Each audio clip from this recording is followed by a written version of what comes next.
Hello everyone and welcome back to my channel and I hope कि आप लोग सब फिट एंड फाइन होंगे। मेरी लास्ट वीडियो में अगर आपने अब तक नहीं देखी है तो अभी जाइए, इसको पॉज कीजिए और लास्ट वीडियो देखिए, क्योंकि उस वीडियो में हमने बहुत ही अच्छे से डिस्क्राइब किया था कि एक इंडियन नर्स कैसे मालदीवियन नर्स के लिए अप्लाई कर सकती है, क्या पूरा प्रोसेस होता है, क्या रिक्वायरमेंट होती है।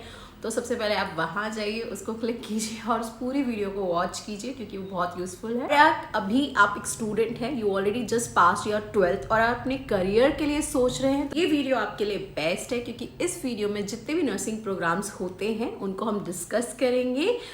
इनिशियली 12th के पास जो हमारे पास नर्सिंग प्रोग्राम होते हैं इंडिया में, जो कि बेसिकली हमारा जीएनएम नर्सिंग है और बीएससी नर्सिंग है, तो इस वीडियो में मैं वो डिस्कस करूंगी। रिक्वायरमेंट्स आपको बताऊंगी, क्या एजुकेशनल रिक्वायरमेंट ज़रूरी होती हैं, क्या फीस स्ट्रक्चर होता है, एडमिशन प्रोसेस कैसे होता है और क्या करियर स्कोप्स होते हैं। तो आप प्लीज़ इस वीडियो को देखते रहिए और अगर आपने मेरा चैनल सब्सक्राइब नहीं किया है तो अभी मेरे चैनल को सब्सक्राइब कीजिए। ये वीडियो आप स्टार्टिंग टू एंड देखिए क्योंकि ये बहुत इंपॉर्टेंट है। इसमें मैं सारे स्टेप डिस्कस करूंगी आपके साथ, तो आप इसको स्किप मत कीजिएगा। Without wasting any time we will start our video. चलिए हम स्टार्ट करते हैं। तो हम साइड बाय साइड दोनों को देखेंगे, जीएनएम को भी देखेंगे और एक तरफ हम बीएससी को भी देखेंगे। तो अगर मैं सबसे पहले बात करूँ जनरल नर्सिंग एंड मिडवाइफरी की, जिसको हम जीएनएम भी कहते हैं, वो पहले 3.5 साल का होता था और अब वो 3 साल का हो गया है। यस, तो पहले जो 6 मंथ एडिशनल थे उसमें हमारी इंटर्नशिप आती थी जिसमें कि हम स्पेसिफिकली एज अ नर्स काम करते थे।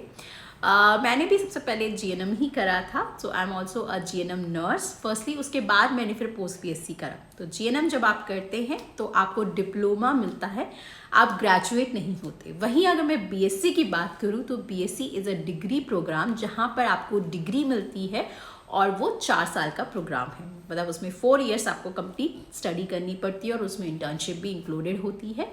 और ऐसी जनरल नर्सिंग एंड मिडवाइफरी में भी अब 3 साल में आपकी इंटर्नशिप भी उसमें ही इंक्लूडेड है, 6 मंथ की, और 2.5 ईयर्स की आपकी कोर्स भी अवेलेबल है। अगर मैं दोनों में एक बेसिक डिफरेंस देखूं तो एक डिफरेंस ये भी है कि वो डिप्लोमा कोर्स है और वो डिग्री कोर्स है। उसके अलावा अगर मैं देखूं तो एक डिफरेंस ये भी है कि जो एक जीएनएम कोर्स होता है उसमें हमारे पास ज़्यादा प्रैक्टिकल आवर्स होते हैं क्योंकि वहाँ पर ज़्यादा हम क्लिनिकली ज़्यादा टाइम स्पेंड करते हैं। स्टूडेंट्स की ज़्यादा एक्सपोजर लगता है, उनके वार्ड्स डिफरेंट वार्ड्स में उन्हें डाला जाता है, उनके hours as compared to BSc ज़्यादा होते हैं। और जो थ्योरी क्लासेस हैं एज़ कम्पेयर टू बीएससी वो कम होती हैं, हमें इतनी ज़्यादा इन डेप्थ स्टडी नहीं किया जाती। ऑब्वियसली पढ़ाया जाता है, थ्योरी इज़ इम्पॉर्टेंट, तभी नर्सेस प्रैक्टिकली उस चीज़ को समझ पाएंगी, but as compared to BSc इतना नहीं होता। ये मैं कोई आपको कंपैरिजन करके नहीं बता रही हूँ क्योंकि दोनों के अपने एक एडवांटेज हैं और एक ड्रॉबैक है, तो वो मैं आपके साथ डिस्कस कर रही हूँ।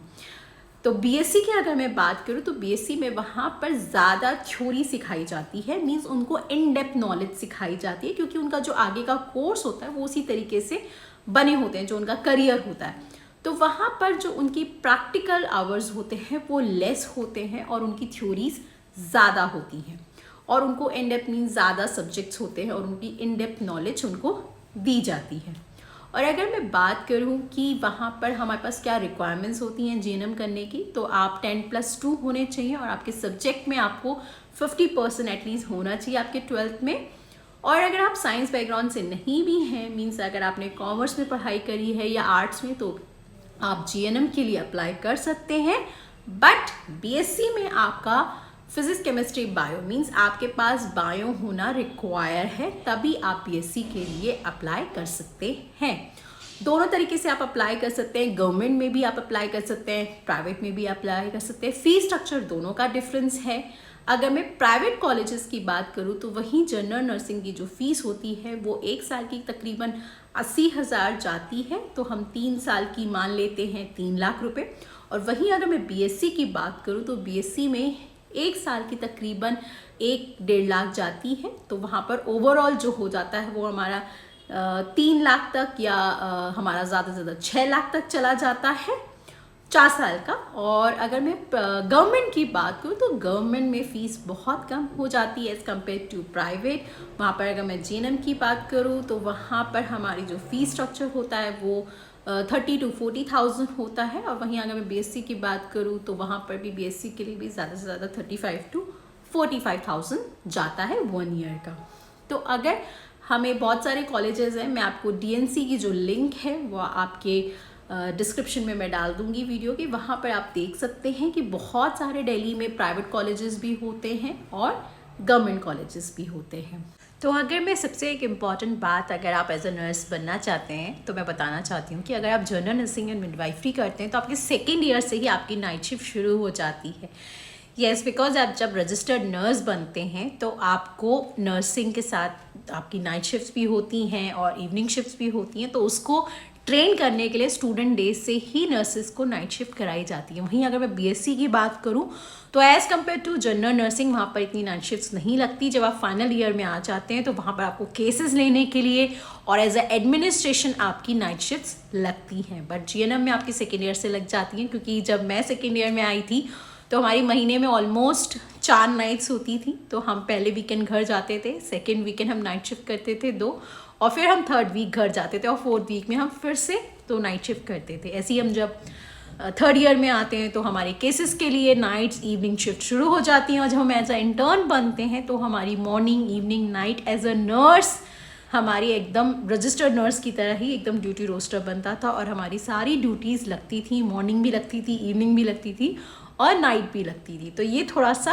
आपको जानना ज़रूरी है, क्योंकि और किसी स्टूडेंट लाइफ में आपकी नाइट्स नहीं होती, बट मेडिकल में आपको नाइट भी फेस करनी पड़ती है। अगर मैं बात करूं नर्सिंग के कॉलेजेस की तो जीएनएम के 2 नर्सिंग के गवर्नमेंट कॉलेजेस हैं दिल्ली में, एक पन्ना दाई स्कूल ऑफ नर्सिंग और स्वामी दयानंद हॉस्पिटल दिलशाद गार्डन। वहाँ पर आपके 2 कॉलेजेस हैं जहाँ पर आपको जीएनएम अवेलेबल होती है। और अगर मैं प्राइवेट कॉलेजेस की बात करूँ तो आपके पास तीरथ राम है, सर गंगाराम हॉस्पिटल है, सेंट स्टीफन हॉस्पिटल है, जामिया हमदर्द में है और होली फैमिली में। और वहीं अगर मैं बीएससी नर्सिंग की बात करूँ तो बहुत सारे ऑप्शंस हैं आपके पास गवर्नमेंट के लिए। अहिल्याबाई है, सफदरजंग हॉस्पिटल है, एम्स हॉस्पिटल का है और हिंदू राव हॉस्पिटल का है। बहुत सारे ऐसे कॉलेजेस हैं जहाँ पर जो गवर्नमेंट के अंदर आते हैं। और अगर मैं प्राइवेट की बात करूँ तो प्राइवेट्स में भी आपके पास बहुत सारे ऑप्शंस हैं।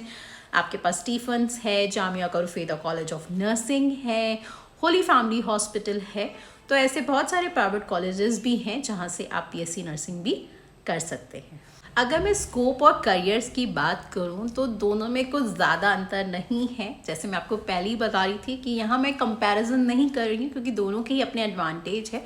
तो अगर मैं जनरल नर्सिंग एंड मिडवाइफरी की बात करूं तो वहाँ पर आपके पास स्कोप जो होता है वो क्लिनिकली ज़्यादा होता है as a bedside nursing, जहाँ पर आप हॉस्पिटल में एज अ वार्ड नर्स काम कर सकते हैं, आप आईसीयू नर्स काम कर सकते हैं, OT nurse, cath lab nurse, as a dialysis. After COVID even home care nurses की रिक्वायरमेंट भी बहुत ज़्यादा डिमांड है, तो आप वहाँ पर भी as a GNM nurse apply कर सकते हैं। ऑक्यूपेशनल नर्स या जिसको हम इंडस्ट्रियल नर्स भी बोलते हैं, इंडस्ट्रीज़ में भी आप ऑक्यूपेशनल हजार्ड्स को रोकने के लिए एज अ नर्स चाहिए होती है, तो वहाँ आप काम कर सकते हैं। स्कूल हेल्थ नर्स के लिए भी आप काम कर सकते हैं।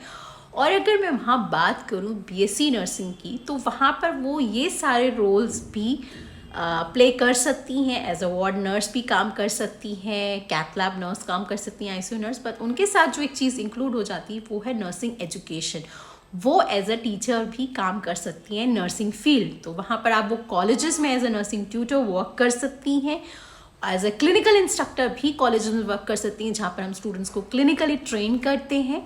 As a nurse educator hospital में, जहाँ ऑलरेडी रजिस्टर्ड वर्किंग नर्सेस को भी हम ट्रेन करते हैं न्यू पॉलिसीज़ के साथ, या कंटिन्यूस एजुकेशन उनको दी जाती है।